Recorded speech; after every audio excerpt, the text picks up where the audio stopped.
అదే RTV app వార్తల్ని క్షణాల్లో చదివే అవకాశం ఉంటుంది. ఒక న్యూస్ పేపర్, ఒక టెలివిజన్ ఛానల్ మీ చేతుల్లో ఎప్పుడూ ఉంటాయి. ముందుగా అధికారులకు అప్లై చేసింది మేము, తర్వాత వాళ్ళు చేసుకున్నారు. సరే, అధికారుల నిబంధనలతో కూడి ఇద్దరికి ఇస్తాము, లేకపోతే మార్చుకోండి అని చెప్పారు. మేము ముందు అడిగాం కాబట్టి మాకు 25వ తారీఖు ఇవ్వండి, వాళ్ళకి వేరే డేట్ ఇవ్వండి. వాళ్ళు మార్చుకున్నారు. దాంట్లో డిస్ప్యూటే ఉంది. కావాలంటే 25వ తారీఖు కూడా నామినేషన్ వేసుకోవచ్చు వాళ్ళు. అంటే జగన్మోహన్ రెడ్డి గారు పార్టీ పెట్టినప్పటి నుంచి కూడా డాక్టర్ గారు దాంట్లో ఆల్మోస్ట్ ఈ నియోజకవర్గంలో వ్యవస్థాపక సభ్యులు, సీనియర్ నాయకులు. 2014లో కూడా ఈ నియోజకవర్గంలో పోటీ చేశారు కదా. 19లో వెంకట్రావు గారు వచ్చినప్పుడు కూడా ఆయనకి నియోజకవర్గంలో ఆయనే ఉండి నడిపించారు వైసీపీని. తర్వాత నేను తెలుగుదేశం నుంచి వైసీపీలోకి రావటం, కొంతకాలం చాలా మంచి వాతావరణం ఉన్నా కూడా చిన్న చిన్న పొరపాట్ల వల్ల చిన్న డిఫరెన్స్ రావటం, దానివల్ల గ్యాప్ వచ్చింది. బట్ డాక్టర్ గారికి అయితే ఆయన కమిట్మెంట్ విషయంలో కానీ, ఆయన సిన్సియారిటీ విషయంలో కానీ ఎవరికి నియోజకవర్గంలో సందేహం లేదు. ఆయన వైఎస్ఆర్ కాంగ్రెస్ పార్టీకి పనిచేస్తారు. పనిచేయటం కాదు, నాయకత్వం వహిస్తారు. ఆయన నాయకత్వంలో మేము పనిచేస్తామని కూడా ముఖ్యమంత్రి గారు దగ్గర డిస్కషన్లో మేము చెప్పడం జరిగింది.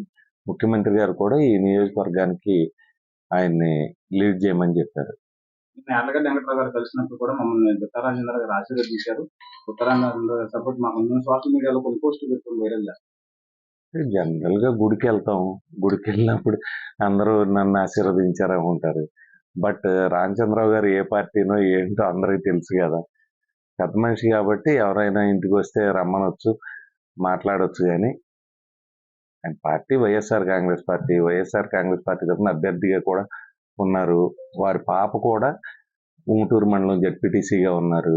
భరత్ కూడా వైఎస్ఆర్ పార్టీలో కీలకమైన పదవిలో ఉన్నారు. వారి కుటుంబం మొత్తం వైఎస్ఆర్ పార్టీలో ఉంది.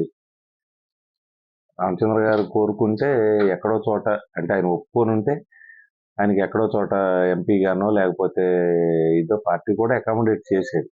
అయితే ఆయనే ఇంట్రెస్ట్ చూపెట్టలేదు. పార్టీని లీడ్ చేస్తా అన్నారు. ఆయన నాయకత్వంలో పనిచేస్తారు.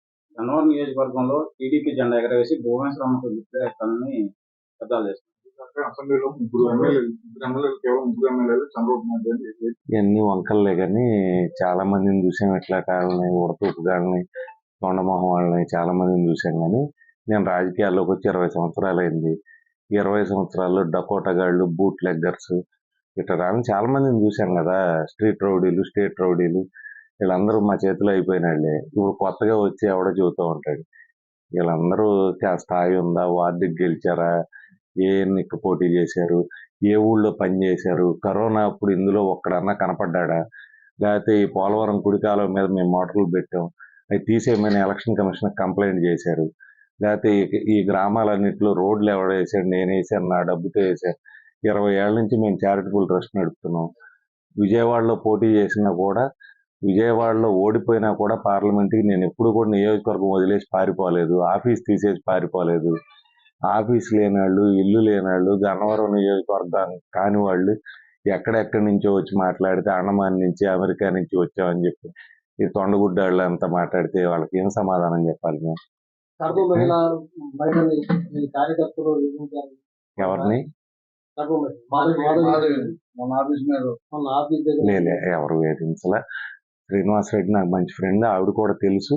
ఆవిడ ఏదో పొలిటికల్గా ఆవిడ పోస్టర్ ఫోటో తీశారు, వీళ్ళు తెలియక ఎవరో ఫోటోలు తీస్తున్నారు మన ఆఫీస్ అని వీళ్ళ ఆపారు. తర్వాత అయిపోయింది. నాకు శ్రీనివాసరెడ్డి గారు కూడా మాట్లాడారు.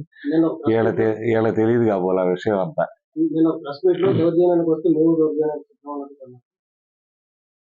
అంటే అంత సీన్ లేదనుకుంటున్నా.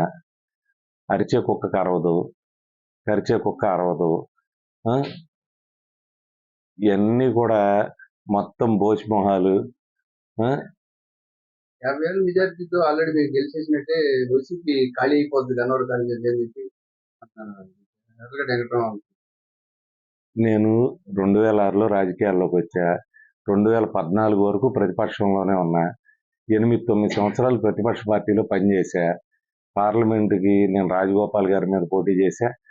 అట్లాగే అసెంబ్లీ టికెట్ దాసరి జయ రమేష్ గారి నుంచో, బాలవర్ధనరావు గారి నుంచో నాకు వచ్చింది.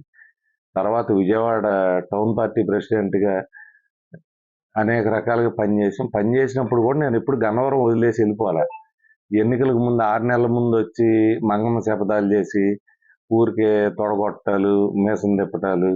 మీసం అందరికి ఉంటది కదా, ఆ? రొయ్యకు కూడా ఉంటదని ఎవరో చెబుతున్నారు మొన్న. అట్లా వీళ్ళందరినీ ఏం చెప్పాలి, ఏదో మాతో గొడవ పెట్టుకుని నాతోనూ కొడాలి నాని గారితోనూ పెద్దాళ్ళు అవుదాం అని చెప్పి ఏదో మాట్లాడిస్తూ ఉంటారు. నిన్న ఆవిడ ఎవరో మాట్లాడుతుంది, ఒక ఆవిడ. ఆమె స్థానిక సంస్థల ఎన్నికల్లో తెలుగుదేశం కండువా కప్పుకొని డైరెక్ట్గా పోటీ చేసింది. ఆంధ్రజ్యోతి పేపర్లో డైరెక్ట్ ఫోటో వచ్చింది. ఆమె వైసీపీ పార్టీ నేనని చెబుతాను. వీళ్ళందరి మాటలు ఎవరు నమ్ముతారు గన్నవరంలో చెప్పండి?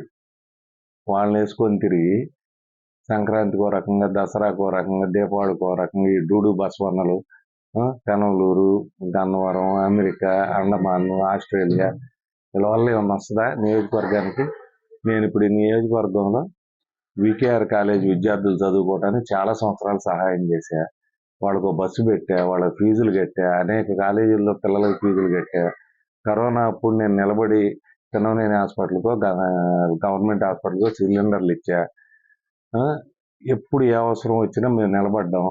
రామవరపాడు వంతెన దగ్గర నుంచి కానీ, రామవరపాడులో ఇల్లు తీసేస్తే కానీ, లేకపోతే ఎయిర్పోర్ట్లో ఇల్లు తీసేస్తేనో, లేకపోతే మల్లవల్లిలో డబ్బులు ఇప్పించడంలోనో, వీటన్నిటిలో మా పాత్ర ఉంది కదా. వీళ్ళ పాత్ర ఏముంది అసలు? ఎన్నికలకు ముందు వచ్చి అడావుడి చేయడం తప్పితే ఏమన్నా ఉందా చెప్పండి మీరు? ఈ నియోజకవర్గంలో నేను ఈ పని చేశాను, ఫలానా రోడ్డు వేయించాను, వాళ్ళకు బస్సు పెట్టా, వాళ్ళ ఫీజులు కట్టా, అనేక కాలేజీల్లో పిల్లలకి ఫీజులు కట్టా. కరోనా అప్పుడు నేను నిలబడి పిన్నమనేని హాస్పిటల్కో గవర్నమెంట్ హాస్పిటల్కో సిలిండర్లు ఇచ్చా. ఎప్పుడు ఏ అవసరం వచ్చినా మేము నిలబడ్డాం. రామవరపాడు వంతెన దగ్గర నుంచి కానీ, రామవరపాడులో ఇల్లు తీసేస్తే కానీ, లేకపోతే ఎయిర్పోర్ట్లో ఇల్లు తీసేస్తేనో, లేకపోతే మల్లవల్లిలో డబ్బులు ఇప్పించడంలోనో, వీటన్నిటిలో మా పాత్ర ఉంది కదా. వీళ్ళ పాత్ర ఏముంది అసలు? ఎన్నికలకు ముందు వచ్చి అడావుడి చేయడం తప్పితే ఏమన్నా ఉందా చెప్పండి మీరు? ఈ నియోజకవర్గంలో నేను ఈ పని చేశాను, ఫలానా రోడ్డు వేయించాను, ఫలానా డ్రైనేజ్ వేయించాను, ఫలానా వంతెన కట్టించాను, ఏమన్నా ఉందా? బొడమేరు వంతెన కాడి నుంచి బ్రహ్మలింగయ్య చెరువు రిజర్వాయర్ వరకు మొత్తం నేనే చేయించాను. నేను చేయించిన పనులే జరుగుతున్నాయి, నేను శాంక్షన్ చేయించిన వర్క్లే జరుగుతున్నాయి. ఇవన్నీ నేనే చేయించా కదా, ఇంక చేపించడానికి వీళ్ళకి వర్క్ ఏముంది? నేను గెలిస్తే రాష్ట్రంలోనే గన్నవరం నెంబర్ 1 స్థానానికి అంటారు. ఇప్పుడు పారిశ్రామికవేత్తలు 2 రకాలుగా ఉంటారు. ఉద్యోగాలు సృష్టించేవాడు ఒకడు, ఉద్యోగాల దగ్గర కమిషన్ కొట్టేసేవాడు ఒకడు. ఉద్యోగాలు సృష్టించేవాళ్ళు అంటే రిలయన్స్ అంబానీనో ఇట్లా ఉంటారు. ఏదైనా కంపెనీ పెట్టవో, ఫ్యాక్టరీ పెట్టవో, ఓ 10,000 మందికి ఉద్యోగాలు ఇవ్వటమో అది. కొంతమంది ఏం చేస్తారంటే ఉద్యోగాలు ఇప్పిస్తామని చెప్పి వాళ్ళ జీతాల్లో కమిషన్ తీసుకుంటారు. వీళ్ళు ఫ్యాక్టరీలు పెట్టిన వాళ్ళు కాదు, వీళ్ళు ఉద్యోగాలు సృష్టించిన వాళ్ళు కాదు, వీళ్ళు బ్రోకర్లు, కమిషన్ ఏజెంట్లు. ఏమన్నా మాట్లాడితే ఏడుస్తారు కదా, ఎందుకు వీళ్ళందరి గురించి మాట్లాడటం అని ఊరుకోండి. చదువుకున్న పిల్లల నుంచి వాళ్ళకి 10,000 జీతం, 20,000 జీతం, 25,000 జీతం వస్తే కమిషన్ తీసుకుని బతికేవాళ్ళు వాళ్ళు కూడా మాట్లాడితే ఇంకేం చెప్పాలి మేము? బ్రహ్మలింగం చెరువు తవ్వి 6 సంవత్సరాలు అయింది. 6 సంవత్సరాల నుంచి ఆ చెరువులో నీళ్లు ఎండలా. ఆ చెరువు రిజర్వాయర్ చేయడానికి నేను డబ్బులు శాంక్షన్ చేయించాను. 90% వర్క్ అయిపోయింది. వీరపనేని గూడెంకి చెందిన ఆయన కోర్టులో కేసు వేశారు, దాని మూలం డిలే అయింది. ఇవాళ ఎవడో కొత్తగా వచ్చి అసలు ప్రాజెక్ట్ శాంక్షన్ అయింది తెలియదు, వర్క్ జరిగింది తెలియదు, దాంట్లో 6 ఏళ్ల నుంచి నీళ్లు ఉంది తెలియదు. నేను మట్టి అమ్మను. ఎవరు మట్టి అమ్ముతారు? ఎక్కడికి అమ్ముతారు? బైపాస్ రోడ్డు 20 నుంచి 30 అడుగులు ఎత్తున మెగావాళ్ళు వేశారు, దానికి ఎక్కడి నుంచి మట్టి వస్తుంది? వేరే దేశం నుంచి వస్తుందా? విమానాశ్రయంలో 1000 ఎకరాలు ల్యాండ్ ఫిల్లింగ్ చేసి దాన్ని అంతా రన్వే వేశారు, దానికి మట్టి ఎక్కడి నుంచి వస్తుంది? స్థానిక వనరుల నుంచే కదా. ఇప్పుడు బందర్ పోర్టు కూడా మన దగ్గర నుంచే వెళ్తూ ఉంది. న్యాచురల్ రిసోర్సెస్ ఎక్కడ ఉంటే అక్కడి నుంచి దగ్గర ఫీజిబుల్గా ఉన్న చోట నుంచి తీసుకెళ్తారు. డెవలప్మెంట్ చేయాలని ఒక పక్కన అంటారు, ఇంకో పక్కన ఏమీ చేయకూడదు అంటారు. వాళ్ళందరూ కూడా గవర్నమెంట్కి ట్యాక్స్ కట్టి, లేకపోతే సేనరైజ్ కట్టి, సెంట్రల్ గవర్నమెంట్ వర్క్లు అయ్యింది. సేనరైజ్ కట్టకుండా ఏ వర్క్ జరగదు. కనీసం ఒక వర్క్ మీద అవగాహన లేనాళ్ళు, సేనరైజ్ మీద అవగాహన లేనాళ్ళు వీళ్ళందరూ మాట్లాడితే ఏం చెప్పాలి? కొత్త బిచ్చగాళ్ళు, పూటకోళ్ళలాగా. ఏం అనుభవం ఉంది వాళ్ళకి? కరెక్ట్గా ఎన్నికలకి 6 నెలల ముందు వస్తారు, వచ్చి ఒక వేషం కడతారు, తర్వాత మళ్ళీ ఎన్నికలు అవగానే ఆరోగ్యం బాగుండలేదనో, లేకపోతే డబ్బులు సంపాదించుకోవాలనో, లేకపోతే నాకెందుకు లేనో యాక్షన్ చేసి వెళ్ళిపోతారు. మళ్ళీ 6 నెలలకు వస్తారు. వీళ్ళు గెలిస్తే ఉండేవాళ్ళ ఆఫీస్ ఉందా? గన్నవరంలో తెలుగుదేశం పార్టీకి ఆఫీస్ ఉందా? ఎక్కడుంది? ఎక్కడుంది? ఏం చెబుతారు మీరన్నారు? ఒక శాశ్వతమైన ఆఫీస్ పెట్టలేనాడు, ఒక ఇల్లు కట్టుకోలేనాడు, ఒక ఇల్లు కొనుక్కోలేనాడు. ఎక్కడి నుంచో వచ్చి ఫ్లైట్లో దిగి వచ్చిన వాళ్ళు వీళ్ళందరూ ఏంటబ్బా చేసేది గన్నవరానికి? లేదు, అట్లేం లేదు. నాకు అటువంటి భ్రాంతి భ్రమ లేదు.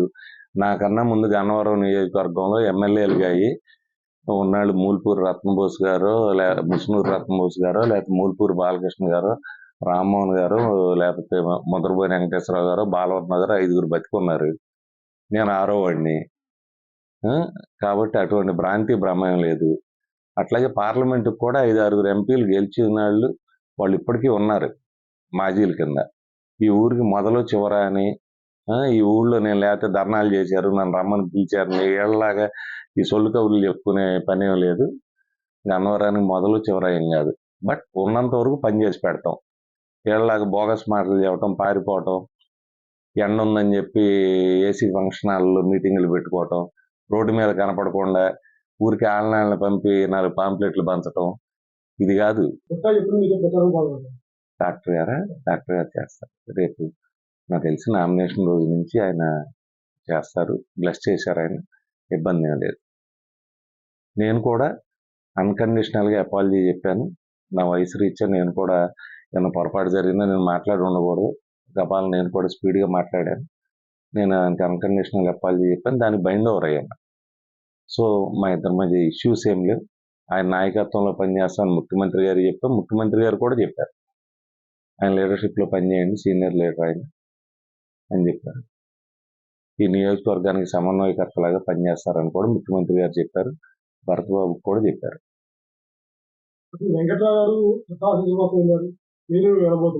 వెళ్తారు కదా కురుక్షేత్ర యుద్ధంలో ఇద్దరు వెళ్తారు కదా, కౌరవులు పాండవులు ఇద్దరు కాళ్ళ దగ్గర ఒకళ్ళు తల దగ్గర ఒకళ్ళు కూర్చుంటారు కదా. వెళ్ళకుండా ఉంటారా చెప్పండి? ఇప్పుడు నాకు ఉంటాయా అంటే, ఇప్పుడు వారి పాప జెడ్పీటీసీగా ఉన్నారు మాకు ఊటూరు మండలం వైసీపీకి. భరత్ వైసీపీలో చాలా పెద్ద పోస్ట్లో ఉన్నారు. రవిబాబు కూడా ఏదో పోస్ట్లో ఉన్నారు. డాక్టర్ గారు ఎప్పటి నుంచో ఉన్నారు. ఇంకా అట్లాంటప్పుడు ఇంకా వేరే ఏముంటుంది ఒపీనియన్? ఏదో చిన్న మనస్పర్ధల మూలన ఇది తప్పితే పార్టీ డీవియేషన్ లేదు కదా. డాక్టర్ గారు ఎప్పుడైనా తెలుగుదేశం పార్టీ ఓటేశారా? తెలుగుదేశం పార్టీ గతంలో ఎప్పుడైనా ప్రచారం చేశారా? మరి మీకు ఎందుకు వస్తుంది అది? ఆయన 40 ఏళ్ళ నుంచి రాజకీయాల్లో ఉన్నారు కదా, 40-50 ఏళ్ళ నుంచి ఆయన ఎప్పుడు చేయలేదు కదా. కాంగ్రెస్ పార్టీకి చేశారు, లేకపోతే వైఎస్ఆర్ కాంగ్రెస్ పార్టీకి చేశారు.